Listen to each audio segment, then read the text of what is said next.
All right, we're a couple minutes past the hour, so I know we've got a lot of good stuff to talk about today. So as people join, we'll just get started because I don't want to run out of time because I know we've got a lot of important topics to get to. So as you all know, we're here today to talk about cybersecurity. Something that in my role as an early stage VC, I know the companies often are putting off until much later and not even thinking about. But today we're going to talk about some of the reasons why that's maybe not the best plan, and what are some ways that even an early stage company or a company of any size really can really think about cybersecurity and make it part and parcel of how they operate. So before we get into specific questions, I'd love to kind of just go around the virtual room and see if we can get a little bit of an intro from everybody. For everybody that's on the line right now, at the bottom of your screen, there's a Q&A section. We'll be actively monitoring that, and we'll be going to that at the end of the webinar.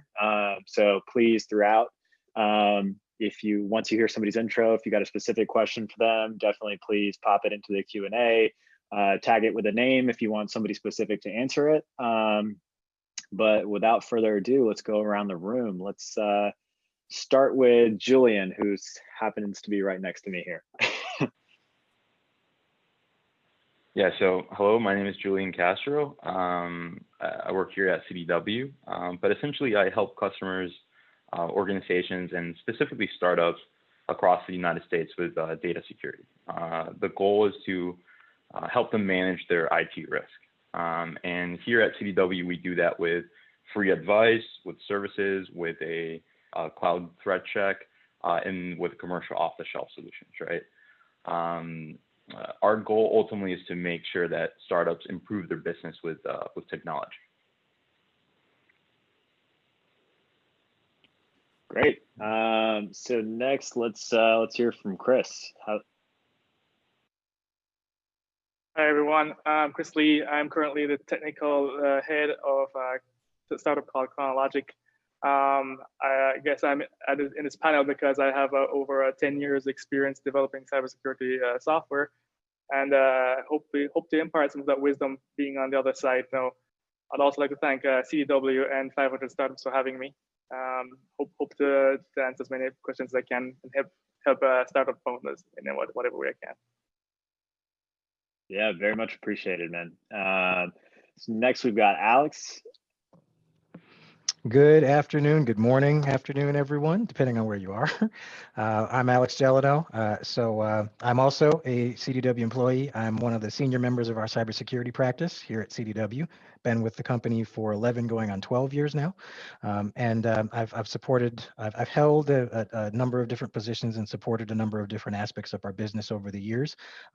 Now I work in tandem with Julian in support of all of our small business customers, whether you're a startup, whether you're small business well established, and everything in between, on cybersecurity best practices, advice, technology, processes, products, services, solutions, all to help you sustain your business. So it's a pleasure to be here. Thank you all for having me.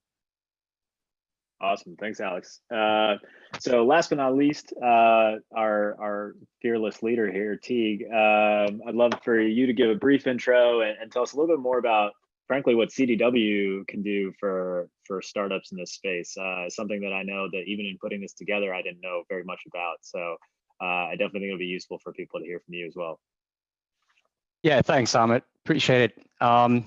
So yeah, hello everybody, and thank you all for your time. My name is Teague Goddard, and I'm CDW Startup Strategist.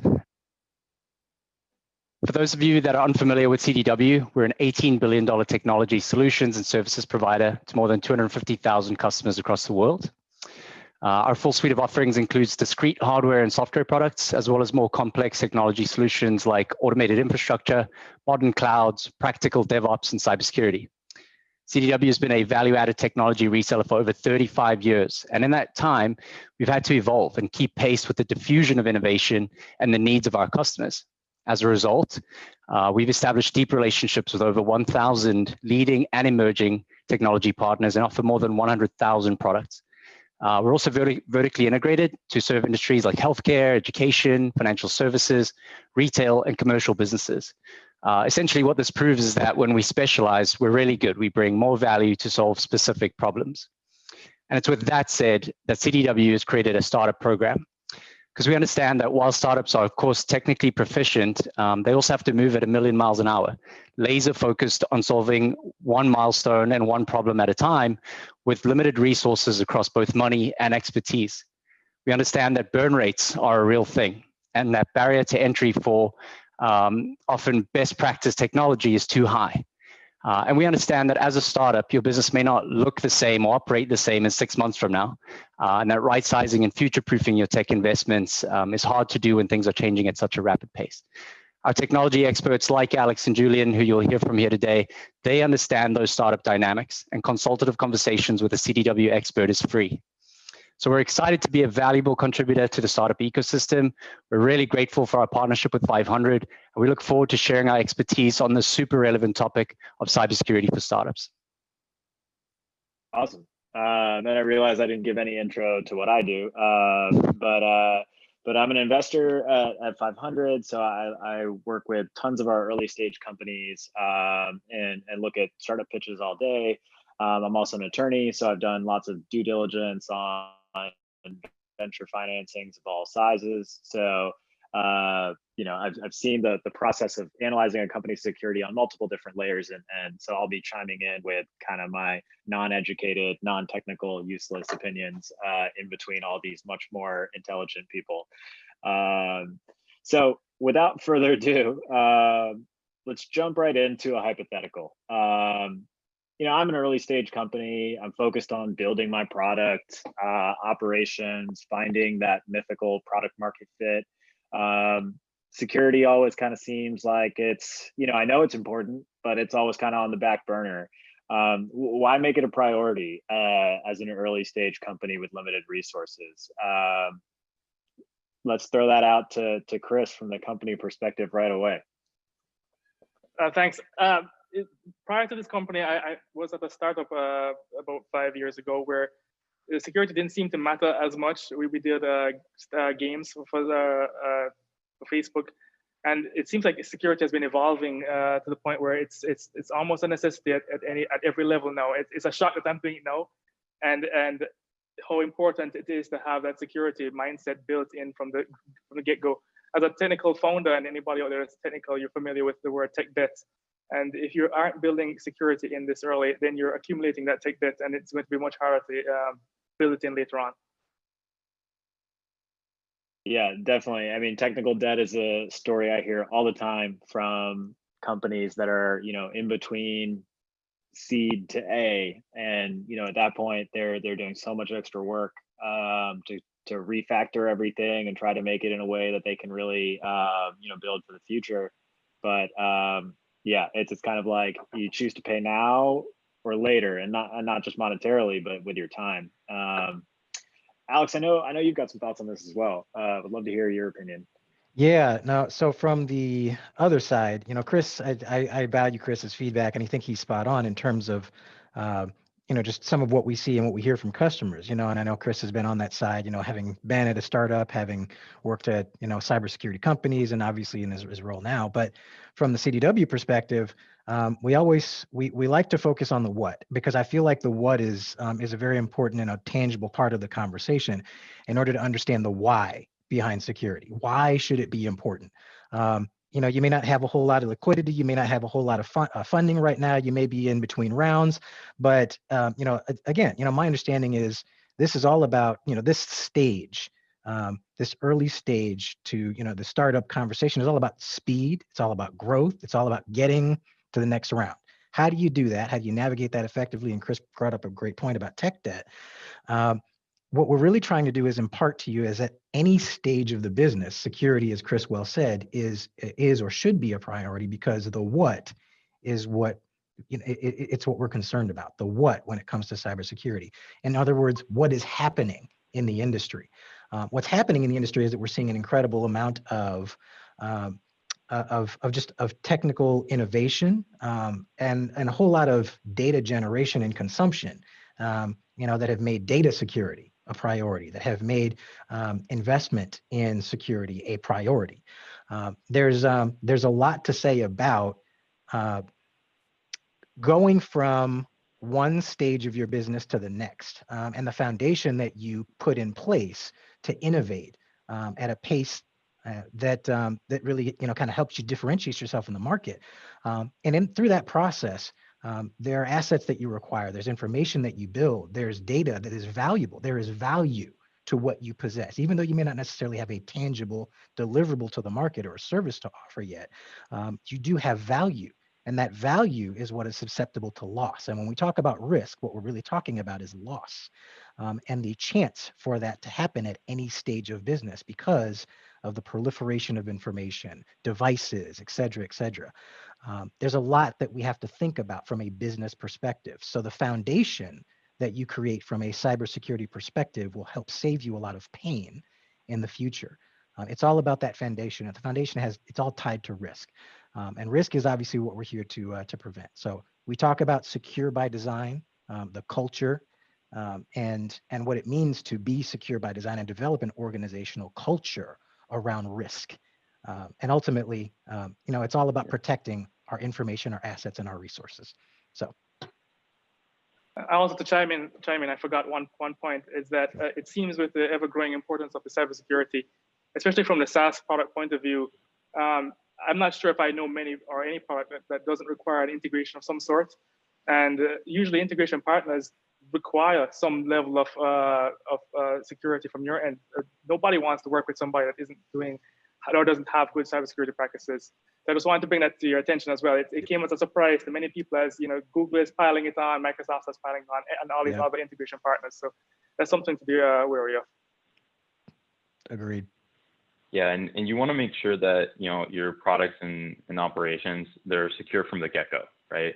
Secure and efficient. I would also add that component. But to what Alex mentioned, right? Once risky behavior is part of the corporate culture, part of the business operations, part of the product, it's hard to change it, right? It's hard to change behavior, and behavior is also something that introduces unnecessary risk to your IT systems and to your products, right? Once you set a particular culture, that kind of permeates into all these processes and in general the attitude that you have towards security. And if you don't get that right from the get-go, it could cost you a lot in terms of money as well as time. Yeah.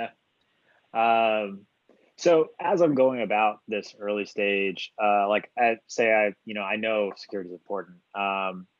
One of the things that I think a lot of us are worried about is like, well, you can never be 100% secure. So I know we've all talked about this in the even now as like more of a risk assessment rather than always being like fully 100% secure. How would you go about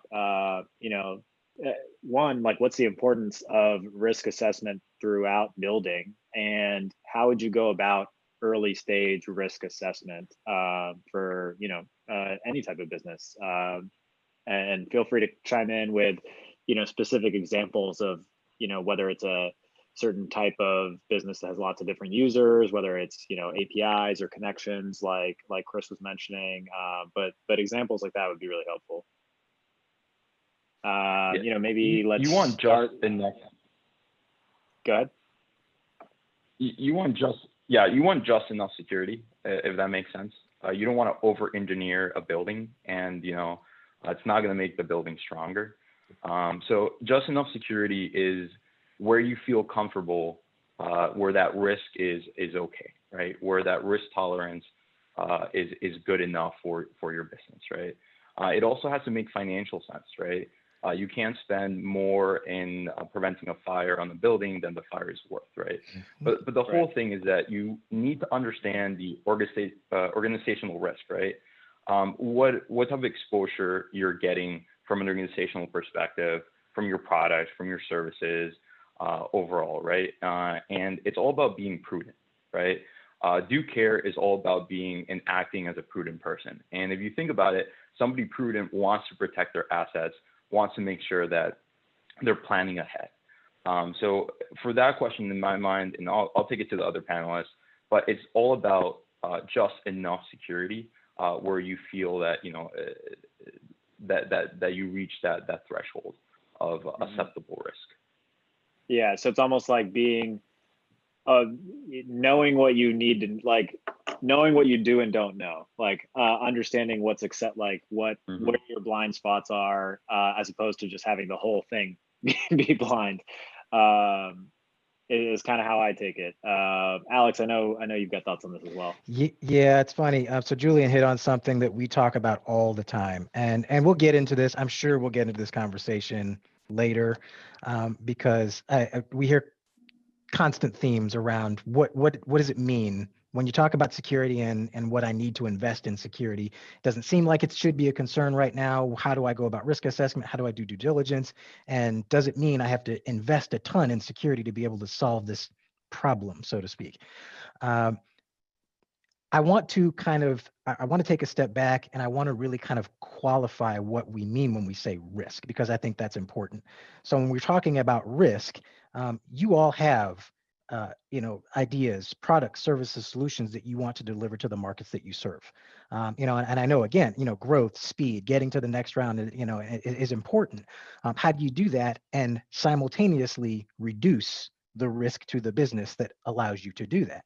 So when we talk about risk, we're certainly talking about financial risks, to the financial value that you hold as an organization, based on the assets that you own, based on the level of your competition in the market, based on what you're bringing to market.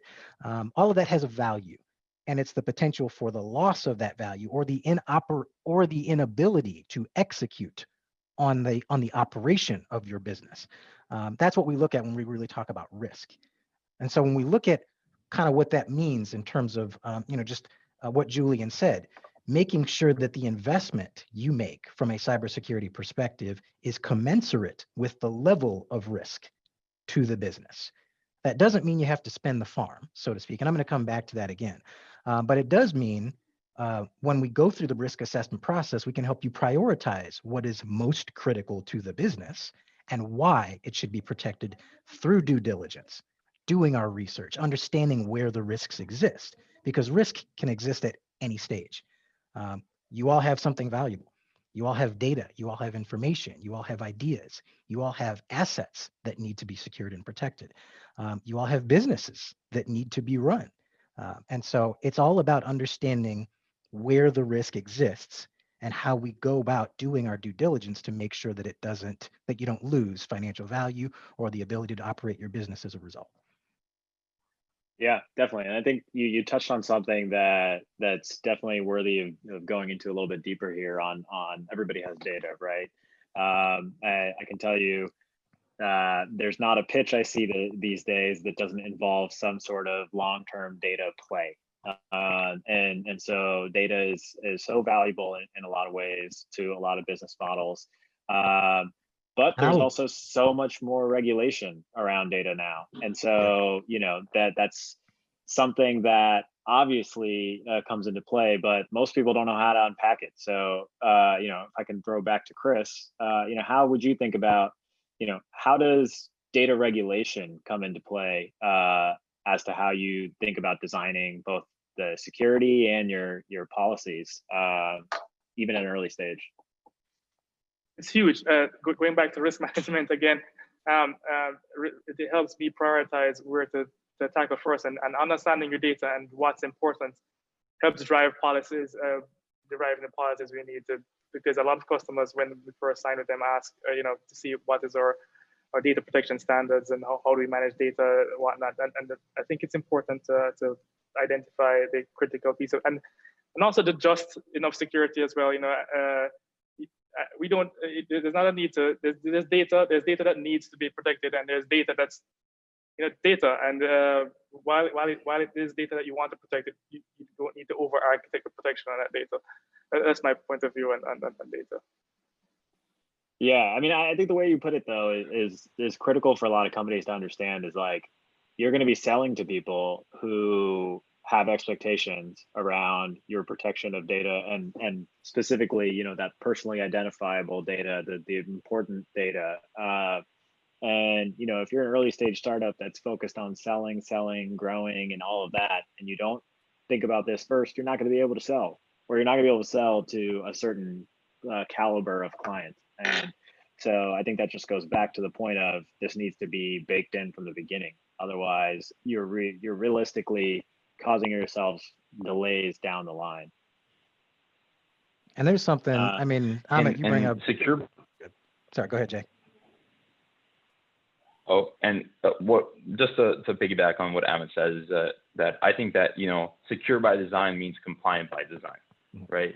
If you design securely, you are going and following compliance standards, right? So best practices in security tie back to data regulation requirements, right? Overall, you know, and you want to make sure that those regulations are included as a design requirement, right? In your process. And going back to Alex's point, when you are doing that product or service requirement, when you build out that product and you have your requirements, you definitely want to do some form of risk assessment, understand what the threats are of that product or service, and then build those requirements to manage risk, right? And there's several ways of dealing with risk management overall, but the whole idea there is that, you know, secure by design is compliant by design. And obviously, if it's a little bit more complicated, you can include some form of legal counsel. But if you follow best practices with security, I have no doubt that it will be compliant. In fact, if you look at regulations, they refer back to security frameworks anyways, right? But yeah, I'm not sure if you wanted to add something there, Alex. Yeah, no, I was going to piggyback. Actually, it works because I'm able to piggyback on something you just said in terms of best practices. And a lot of people are unsure of, again, another area of conversation for us, unsure of how to accomplish that. How do I accomplish or go about the risk assessment process? How do I do due diligence? How do I know where to look? How do I know where to start? You know, and understand what is involved from a diligence perspective. And we can certainly look at various frameworks, for example, and guidelines supported by the various frameworks. A lot of you are familiar with NIST, for example, the NIST publication, 853, 800-171. Many of you are cloud native. Born in the cloud, started in the cloud. You know, you're offering cloud native, cloud friendly services. So the well-architected framework for AWS, for example, offers pillars and guidelines and suggested tools and controls, so to speak, not just technical controls, but organizational policies and organizational controls that serve as guidelines to help you do your due diligence and understand where the risk might exist. So I certainly wanted to offer that as additional commentary around how to do this process, why it's important. Again, I mean, a lot of what is driving this is the way that the landscape, the threat landscape, has shifted to encompass so many aspects of the business that really affect any business at any stage. So all of that ties into the importance of just the risk assessment, due diligence, and prioritizing, understanding the risk, and then, you know, creating a roadmap, creating policies, going about that thought process to understand how you can attack that risk head on. And we certainly, you know, our partners, CDW, our resources, you know, folks like Chris and Amit, I know you see this all the time. There are certainly resources that we can extend to you and encourage you to take advantage of, just as a part of that, ongoing process, and it is ongoing. One more follow-up I'd be really curious about to hear all of your opinions on is, like, how long do you think a proper risk assessment like that would take? If somebody comes to you and they're like, I've been building in the cloud, I'm not a security person, I'm not, like, you know, I'm not a DevOps person, I'm just, you know, I've got this side of my experience, I built a workable product. How long is it going to take me? You know, like what's been some of your experience in, like, you know, both great scenarios and nightmare scenarios? I can go first.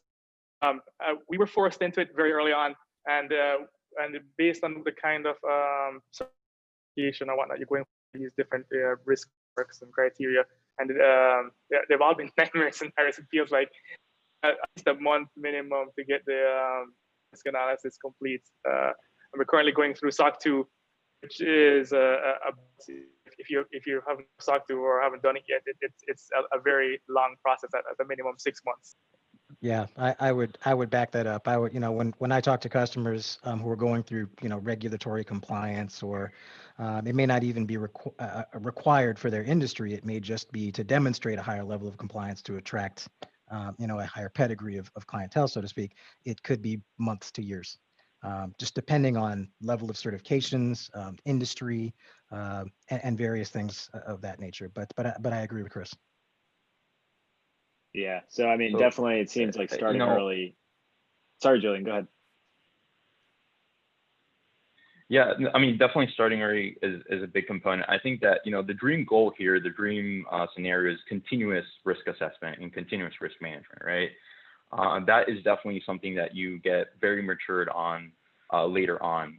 I think to Alex's point about, processes and policies, that takes, that is the real challenge there. But the thing is, you have to take advantage of your architecture, right? So if you are in AWS, if you are in one of these cloud platforms, if you're using SaaS applications, you can run a continuous risk assessment based on a framework, right? So here at CDW, we do CDW Cloud Check, right?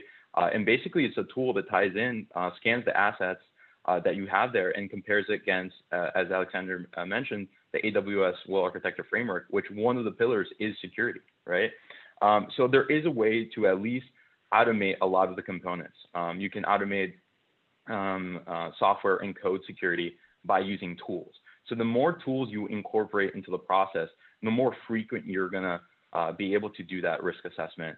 But take advantage of as many free assessments, free risk management tools out there as possible. And if you're in AWS or in the SaaS applications, that just ties in directly. You can scan it and it will immediately tell you, compared against a framework, how compliant you are. Are you in violation of certain controls there, right? So automated tools is going to be huge there overall, and that's going to accelerate the way you do it and the frequency you do it. Those are risk assessments.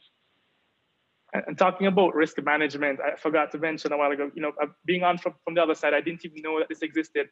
And that's cybersecurity insurance. A lot of people don't think about that for management mitigation. It exists, it's out there, and it's something that I had no idea existed. And it's another balance your risk management. Yeah. Most of my customers absolutely. Go ahead. Oh, please go ahead.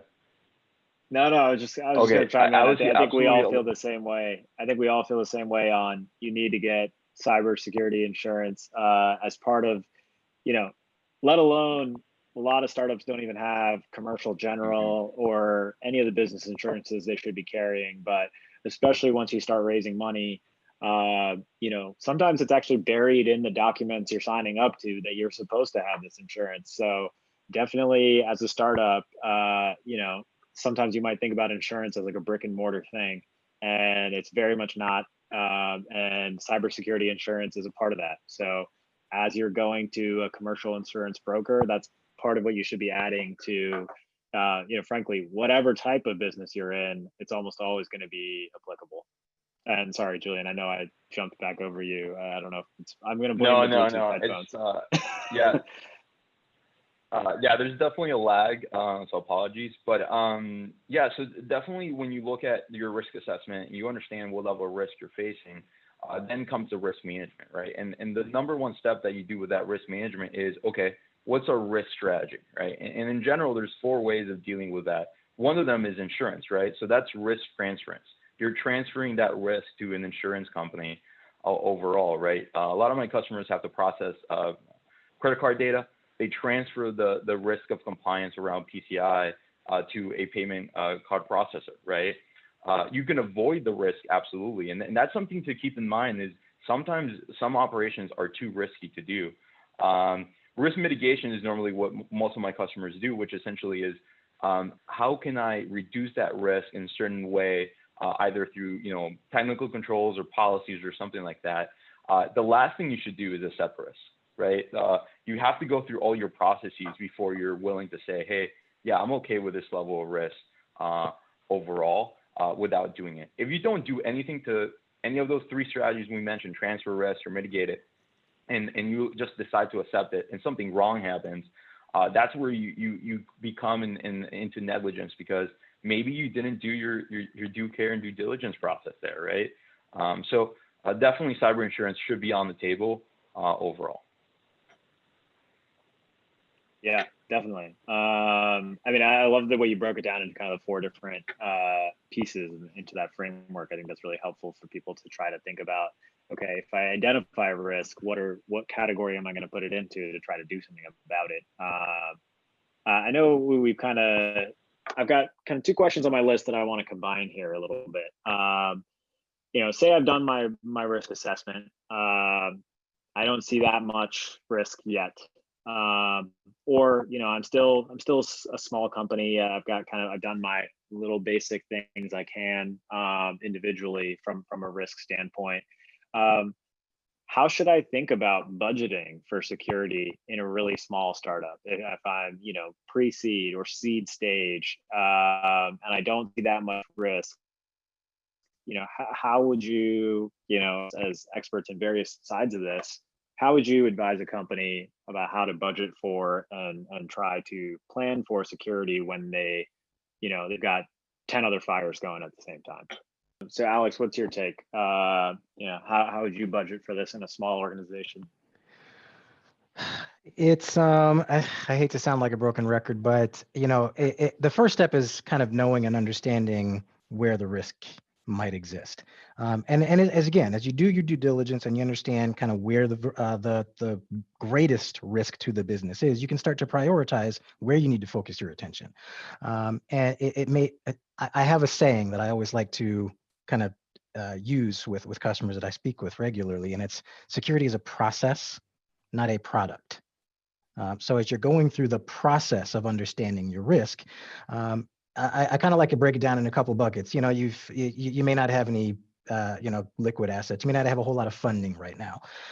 You can certainly invest in information. You can certainly budget your time. Try to understand where to go. Develop an organizational culture. Again, that foundation of understanding that there is risk to the business at any stage. As Chris said, certifications, workshops, a couple of value-added services that aren't terribly expensive that add value and understanding to that threat landscape and the risks that exist. So that's all, again, more of a budget of time, not necessarily finances, so to speak.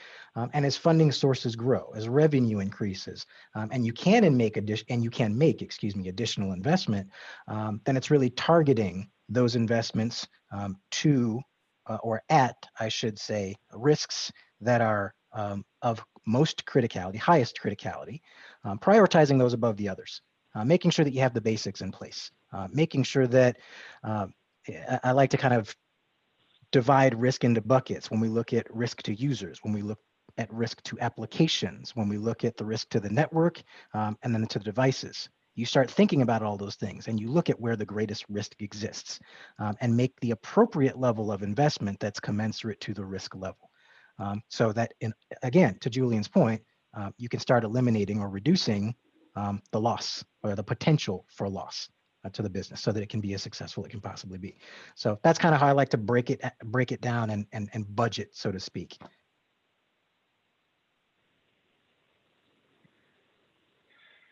I can talk to this question for like 10, 15 minutes straight. It's what I do on a daily basis. I talk to several startups per week, and it always is, hey, like, we don't have a lot of money. Where should we be focusing? And I just want to like highlight something that, the security tools that you're going to buy, that you're going to spend your hard-earned money on, they don't mean anything if you don't have any risk strategy, right? To Alex's point, if you're not doing, from a policy perspective and just making sure that you're risk averse in certain categories, it doesn't mean anything, right? One thing I will tell you is do not, and this is like a big mistake I think I see a lot of my customers, is they spend all their budget on fancy antivirus. They spend all their security budget and put the most expensive, most next-gen antivirus, and that's where all their money goes, right? And in reality, what you want to do is focus on the basics, right? So if you see any breach report or any cybersecurity report, I like the Verizon 2020 report. If you look at their top recommendations, it's the basics. It's patch your operating systems and third-party applications. So, you know, in a startup, it's hard because there is no IT department, right? Most times, like you're using personal equipment, right? So you're only as secure as how secure you are personally, right? And that's a very interesting concept, particular to startups, because you know they're only as secure as the personal security of each individual founder, and that comes with like the best practices, right? I would say is that you don't need money to manage risk, right? First of all, you know, just taking policy and saying, hey guys, we agree that we're going to patch our machines, that we're going to securely configure our devices. We're not going to download weird stuff there. That's a huge component. But yeah, patch your devices, securely configure them. And then this is a challenge. That's where I would use the tools, and the challenging part is make sure that you have visibility, control, and some form of threat protection on the data that comes in and out of your devices, and in certain cases, out of your applications as well. That's where I would say it is. Another big thing is, again, don't spend on fancy tools. Just make sure that you're working towards a particular guide, framework, or particular recommendations like the ones that I mentioned.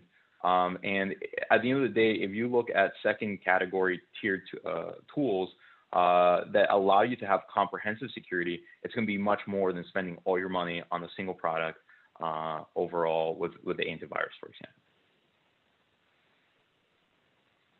Yeah, I mean, I think that's really useful even for a non-technical person like myself to kind of get that framework of, I loved, Alex, how you put it as budgeting your time. Like a lot of times when we're thinking about budget, all we're thinking about is money.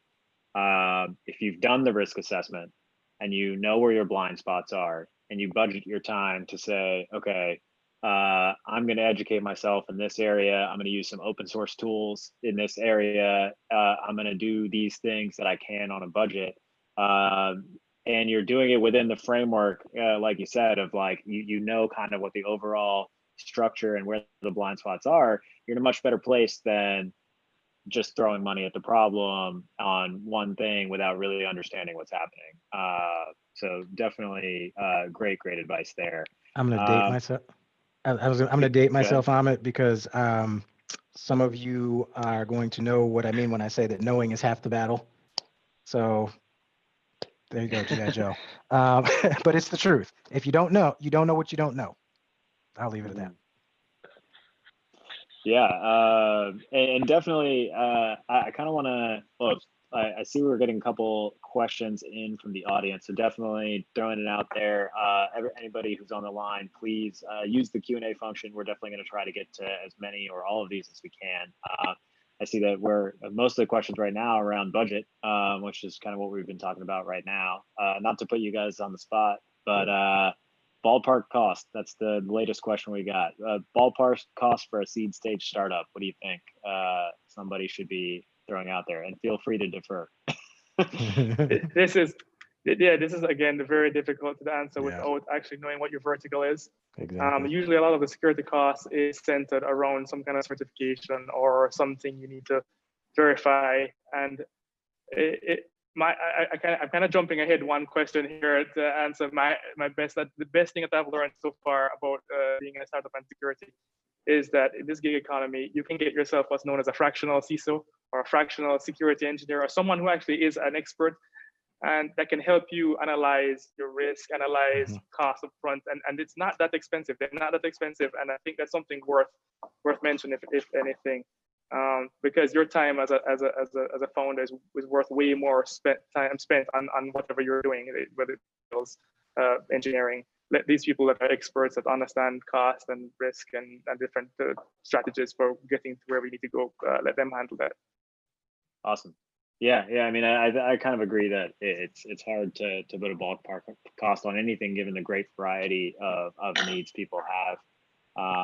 But that's such good advice to take advantage of, you know, the part-time help you can find, whether it's a fractional CISO, whether it's on the financial side, a fractional CFO, and all kinds of other things like this. Like there are ways to multiply the effectiveness of your time by finding competent help, and that's definitely, I think, even more important in the security context. One part of the question I kind of also want to pick at a little bit, Julian, you mentioned personal devices, and you know, in this world of everybody working remotely, already everybody was using personal devices, but now everybody's connecting over God knows what kind of networks and what kind of places that they're entering. You know, your internal network, your code base, and everything from.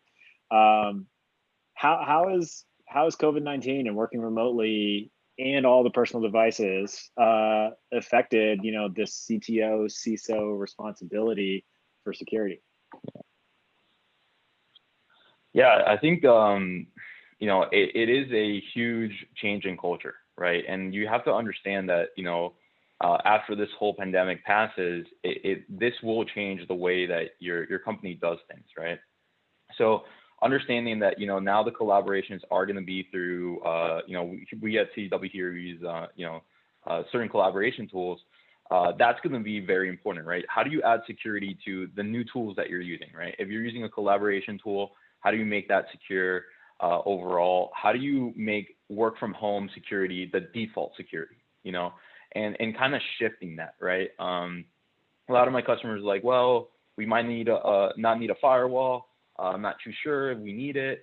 And I can see hesitation there because it's always been, okay, well, you need a firewall to be secure, to have network security. And if you understand that your architecture has changed, how your data is now going directly into SaaS applications, you get a better understanding that you need the same capabilities that a firewall provides, but essentially you need it everywhere, you know, a cloud firewall per se, right? So visibility control of traffic is huge. And then this is the thing, like going back to the other question is, I think early stage startups, they can spend $0.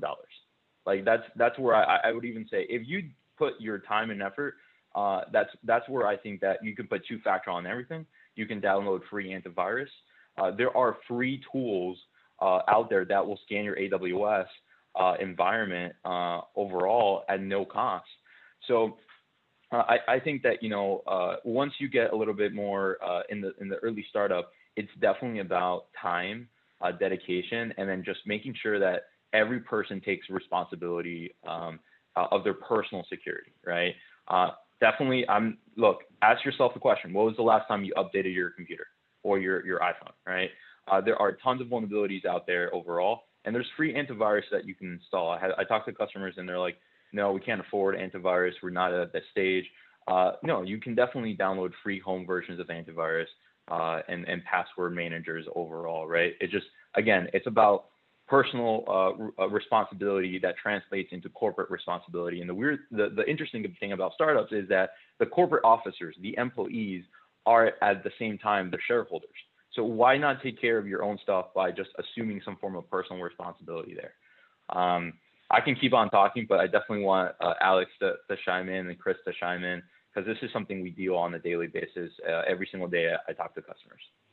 Yeah, no, I appreciate it, Julian. So, I mean, kind of focusing on COVID specifically, Amit, I know that's, you know, there's a challenge around that. I cannot tell you, to Julian's point, how many conversations we have, you know, Chris, I'm sure you've had many. All of us have probably had questions around what organizations of all shapes and sizes are doing. You know, not just startups, early stage startup, you know, seed round funding, you know, whatever the case may be. It's a challenge for everyone.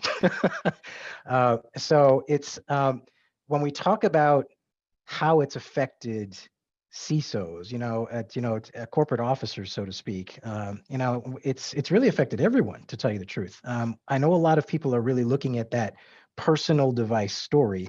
Our own CISO, I'll share this with you. Our own CISO, I think I may have mentioned it earlier, mentioned something to us about being responsible, to Julian's point, for our own security and thinking about it in ways we've never had to think about it before. Taking personal responsibility for making sure our devices are up to date, making sure that we have the right technologies at home, even though we've never had to think about them. We always think about the corporate infrastructure, so to speak, the architecture that all of us are so familiar with. We're familiar with traditional on-premise firewalls. We're familiar with email security. We're familiar with all these things in the context of an office. But now that we've moved beyond the office and the walls don't exist anymore, and we're staring out the window, and we're looking at our backyards, and we're relying on the home routers and tablets and laptops and so on and so forth, we've had to now think about and take on the responsibility of security in ways that we've never had to do so before. And that's a paradigm shift. That requires a different way of thinking. How do we approach the same level of modern threats, knowing that the landscape is changed, it's sophisticated? We're still relying on enterprise cloud architectures. We're still relying on SaaS applications, but we're relying on consumer technologies to exchange all of that information, to store that information, to use all of that information and leverage it. So we have to think differently about that approach. I think as a founder, as a corporate officer, or as anyone who has access to data or uses data, we have to always keep in mind and remember to be diligent around how we're using, how we're transferring, how we're leveraging, storing, processing information, where the risk is. And again, just knowing and being familiar with what that actually means in terms of risk to our business. And COVID certainly has not helped. So as far as tips, tricks, methodologies, again, I'm going to stick to what I originally said: process, not product. There are ways to start. There are ways to start without necessarily going down a rabbit hole of looking at every single endpoint technology or firewall technology or name a technology. Certainly there are solutions, but really it's about understanding the what.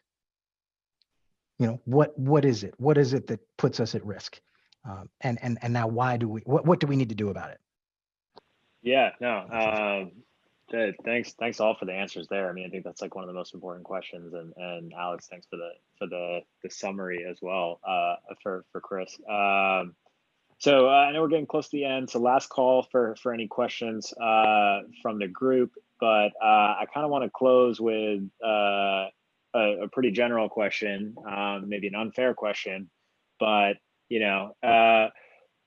if you could give just one piece of like bulletproof golden advice of like, I've got no time for security, I've got nothing else going on, what's the one piece of advice that I take away from that I remember from this webinar? We'll kind of go speed round here. So let's start with Julian. Oh man, I just want to say multi-factor. That I just want to say that, but ultimately it goes back to patch your stuff. But because everybody's password management skills are differently, and patching is super important. But I just wanted to say multi-factor is especially if you're using mostly SaaS and PaaS, AWS and so forth. But patching and two-factor, that's fundamental. Awesome. Yeah. Alex, what's you're up next? Two things. One, think differently. What I mean by that is I know a number of you may have, you may be at different stages of your organization. Security may be something you're evaluating. It may not be, just in terms of priority, scaling quickly, growing quickly, getting to the next round, innovating. But think differently about security and your security strategy. There's a lot we say when it comes to this culture and this mindset. It is easier at the onset. Chris had a great point just in terms of the way that some things have affected you, maybe around COVID specifically, but in the general sense. If you think differently about security and the way you invest in it proactively, then it will help you. It will certainly become advantageous to you. We tend to refer to security even being a source of revenue. You attract and put confidence in customers who see that your product or service is not only efficient or improves a business process or help them solve a problem, but is also secure by design. And that attracts a higher level of customers, and that in turn accelerates your financial growth. So that's what I mean when I say think differently about the way you invest in security, knowing that you don't necessarily have to expend budget that you have or burn through a lot of initial funding or whatever the case may be. There are strategic ways to approach that security investment. So think differently about security. The second bullet point, be proactive. Don't wait. And I can share with you plenty of scary stories around the reactive nature of security. We have a ton, Julian and I will tell you, most of our conversations, and I'm sure Chris, you can attest this, most of our conversations are around the reactive side of the business. What happens after a breach? How do I fix this problem? I need better X product. I need better endpoint. I need another firewall. I need this, that, and the other thing because of this. Our bandwidth is too slow, and now we're reacting to it. We need better network performance. We need this, that, and the other thing. We've had problems with access control. We had a third party something, so on and so forth. That's a challenge. So what I will say to you is create that foundation, be proactive. And that's all I got. We've got just a half second of time here for two things I want to mention. One, how do people get in touch if they do want to talk about this more? I don't know if we can get our fearless leader and host back on here to give us an answer here, Teague, on if they do want to follow up on specific questions. And then with the last 2 minutes, if our panelists just want to throw into the chat, open to everybody, what are some good resources for cybersecurity to look at? So while Teague is giving us that answer, maybe we can just get a couple things in the chat for people to kind of just look at or follow up on their own. Yeah, thanks, Amit. Really appreciate everybody's time today, and thank you everybody for your insights on the panel. I'll give you a twofer. I mean, the way to get hold of us, I'll put my details in the chat. I'm a generalist and a facilitator and a conduit. So getting a hold of any of our experts, whether it be in cybersecurity or any other technology disciplines, feel free to reach out to me, and I can make sure to get you to a resource that you need. And then, in terms of what resources around cybersecurity are out there that we would recommend. I mean, shamelessly, we would plug CDW. This is what we do day in, day out. We are brand neutral. We have no horse in the race in terms of which solution to sell. We just want to ensure that we are avoiding the round, hole, square peg scenario, and we want to help future-proof and right-size whatever technology investments that you make. And our consultations with folks like Julian and Alex are actually free. So talking about being an extension of your team as a free resource, we can really deliver on that. So shamelessly, I'd say just reach out to CDW, but I'm sure the specialists will get you some extra information as well. And like I said, I will put my contact information in the chat. Awesome. Well, we're just about out of time. Thank you again, everybody, for tuning in and being a part of this discussion. Julian, Chris, Alex, thank you so much for giving us the drop in knowledge on all of us right here. I think even for me, for putting it in layman's terms that even I can follow is much appreciated. So yeah, again, appreciate everybody's time and for joining us, and definitely please reach out to Teague for any more info, and hopefully everybody is safe and secure, and wash your hands, and we'll see you on the next one. Thank you, everyone. Thanks, everyone. See ya. Guys, bye, guys.